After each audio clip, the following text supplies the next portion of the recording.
मित्रांनो, तुम्हाला माहितीच आहे की लाईफ सर्टिफिकेट हा आपण जिवंत असल्याचा एक पुरावा असतो। जर बँकेला जीवन प्रमाणपत्र प्राप्त झाले तर बँक पेन्शन सुरू ठेवते आणि नाही मिळाले तर पेन्शन बंद केली जाते। तर असेच काही झाले आहे 102 वर्ष वय असणाऱ्या एका व्यक्तीसोबत, म्हणजेच पेन्शन धारकासोबत। या वयात त्यांना त्यांचे हक्काचे पैसे मिळवण्याकरिता हायकोर्टाच्या दरवाजात जावे लागले आहे। तर नेमका मुद्दा काय आहे? जीवन प्रमाणपत्र जमा केले नाही तरीही पेन्शन मिळू शकते का?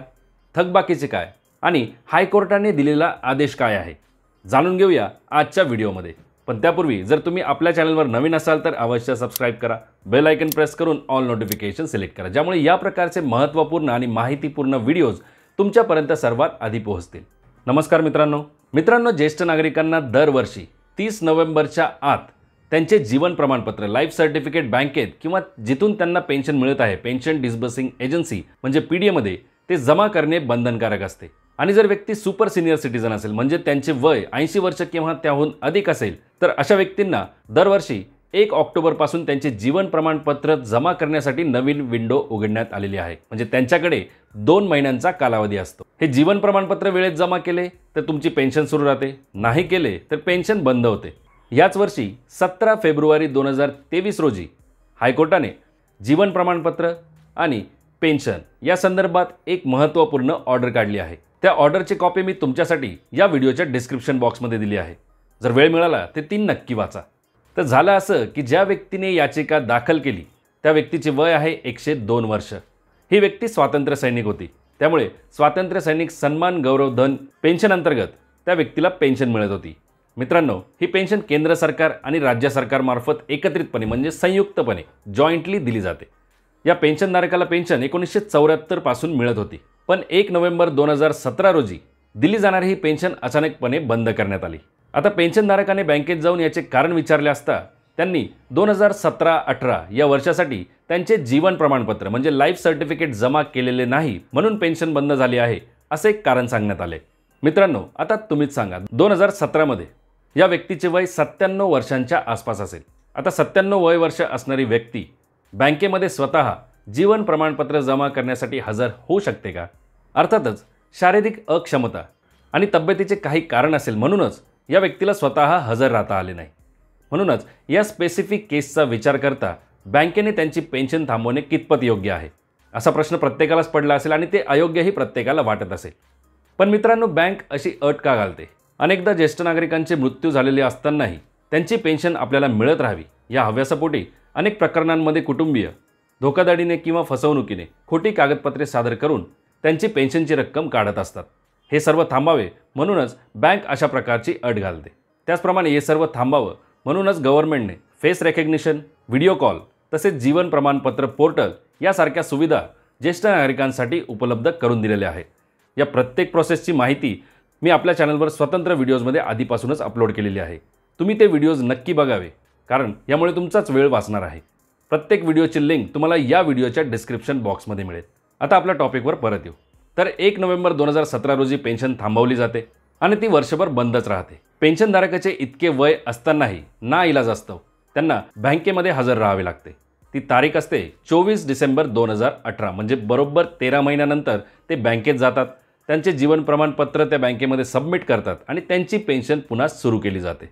पण मित्रांनो, प्रकरण इथेच थांबत नाही।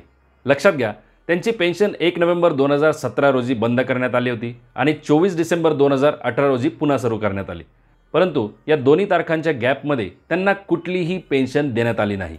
या गॅपमधील किंवा या कालावधीमधील थकबाकीची रक्कम आहे 3,71,280 रुपये, जी देण्यास ऑथॉरिटीने सरळ नकार दिला।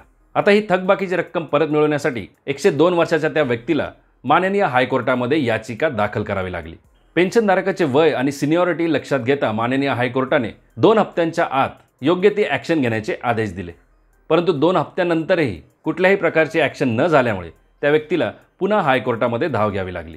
सरकारच्या बाजूने जे वकील होते त्यांनी सांगितले 1/11/2017 ते 24/12/2018 या कालावधीसाठी त्यांनी जीवन प्रमाणपत्र लाईफ सर्टिफिकेट सादर केले नाही, म्हणून त्या कालावधीसाठी त्यांना कुठलीही पेन्शन थकबाकी दिली जाणार नाही। पण 24 डिसेंबर 2018 रोजी त्या व्यक्तीने जेव्हा जीवन प्रमाणपत्र सादर केले तेव्हा त्यांची पेन्शन परत सुरू झाली। म्हणजे त्या आधीच्या 13 महिन्यांसाठी बँकेने ती व्यक्ती मृत असल्याचे गृहीत धरले होते। आता तुम्ही सांगा यात काय लॉजिक आहे? या बाबतीत माननीय हायकोर्टाने जीवन प्रमाणपत्र आणि बँकांची जबाबदारी यावर प्रकाश टाकलेला आहे। मित्रांनो, या सूचना किंवा गाईडलाईन्स या मिनिस्ट्री ऑफ होम अफेअर्स मार्फत जारी करण्यात आलेल्या आहेत। या गाईडलाईन्सची लिंक मी तुमच्यासाठी व्हिडिओच्या डिस्क्रिप्शन बॉक्समध्ये देत आहे, तर तुम्हीही या सूचना अवश्य लक्षात ठेवा। प्रत्येक स्वातंत्र्य सैनिकाकडून किंवा डिपेंडंट म्हणजे त्यांच्यावर अवलंबून असणाऱ्यांकडून बँकेने दरवर्षी जीवन प्रमाणपत्र प्राप्त करून घेणे आवश्यक आहे। त्याचप्रमाणे जीवन प्रमाणपत्र सादर करण्यासाठी पेन्शनधारकाने बँकेमध्ये फेस टू फेस हजर राहणेही गरजेचे आहे। पण जर पेन्शनधारक खूपच वयस्कर असेल आणि त्यांना बँकेत हजर राहता येत नसेल, तर अशा वेळी बँकेतील अधिकाऱ्यांनी त्या पेन्शनधारकाच्या राहत्या घरी जाऊन त्यांचे जीवन प्रमाणपत्र बनवायचे आहे। जर पेन्शनधारकाचे वय 80 वर्ष किंवा त्याहून अधिक असेल, तर अशा प्रकरणांमध्ये बँकेने वर्षातून 2 वेळा त्यांच्याकडून लाईफ सर्टिफिकेट प्राप्त करून घेणे गरजेचे आहे। 31 मे पूर्वी आणि 30 नोव्हेंबरच्या आत। जर पेन्शनधारकाने 30 नोव्हेंबर पर्यंत त्यांचे लाईफ सर्टिफिकेट जमा केले नाही, तर बँकेने त्यांची पेन्शन त्वरित बंद करावी। पण जर पेन्शनधारकाने 30 नोव्हेंबर नंतर काही महिन्यात पण जर पुढच्या वर्षाच्या 31 ऑक्टोबरच्या आत त्यांचे जीवन प्रमाणपत्र पेन्शनधारक सादर करत असतील, तर त्यांची पेन्शन त्वरित सुरू केली जावी आणि जो काही कालावधी किंवा जो काही गॅप असेल त्याचे ॲरियर्स म्हणजे त्या कालावधीसाठी थकबाकी सुद्धा बँकेने द्यावी। परंतु पेन्शनधारकाने 30 नोव्हेंबर पर्यंत आणि पुढच्या वर्षाच्या 31 ऑक्टोबर पर्यंतही त्यांचे जीवन प्रमाणपत्र बँकेत सादर केले नाही, तर बँकेकडून अशी पेन्शन कॅन्सल केली जाईल आणि जी काही पेन्शनची रक्कम असेल ती पेन्शन ऑथॉरिटीकडे परत केली जाईल। अशी पेन्शन कॅन्सल केल्यानंतर जर पेन्शनधारक पुन्हा बँकेत अथवा संबंधित मंत्रालयामध्ये हजर होत असेल, तर फक्त मंत्रालयाच्या मंजुरीनंतर आणि फ्रेश PPO ऑर्डर इश्यू केल्यानंतरच त्यांची पेन्शन पुन्हा सुरू करण्यात येईल। पण अशा प्रकरणांमध्ये एक नुकसान होईल, जो काही कालावधीमध्ये जात असेल, जो काही गॅप असेल त्याच्यासाठी थकबाकी मिळणार नाही। मित्रांनो, माननीय हायकोर्टाने असेही सांगितले की पेन्शनधारकाने जीवन प्रमाणपत्र जमा केले नाही म्हणून पेन्शन बंद केली, इतकं पुरेसं नाही। बँकेने अशा पेन्शनधारकांच्या राहत्या घरी त्वरित व्हिजिट करून त्यांनी ते जमा का केले नाही याबद्दलचा तपास करावा, ज्यामुळे बँकेचाही डेटा अपडेट होण्यास मदत होते। थोडक्यात, जर पेन्शनधारक जिवंत असेल तर त्यांचे जीवन प्रमाणपत्र तयार करून लगेच त्यांची पेन्शन सुरू करता येते आणि जर पेन्शनधारक मृत असेल तर तो डेटा अपडेट करून पेन्शन बंद करता येते आणि होणारे अतिरिक्त पेमेंट थांबवता येते। आता व्हिडिओचा सर्वात महत्त्वाचा पार्ट, 102 वर्षीय पेन्शनधारकाच्या याचिकेवर माननीय हायकोर्टाने काय निर्णय दिला किंवा काय आदेश दिला। पहिला आदेश, स्टेट ऑथॉरिटीवर म्हणजेच रिस्पॉन्डंटवर 1 लाख रुपयांची कॉस्ट लावण्यात आली। दुसरा आदेश, पेन्शनधारकाला त्याच्या थकबाकीची संपूर्ण रक्कम म्हणजे 3,71,280 रुपये तसेच 24 डिसेंबर 2018 पासून कोर्टाची ऑर्डर निघाल्याच्या तारखेपर्यंत त्या रकमेवर 6% वार्षिक दराने व्याज देण्यात यावे।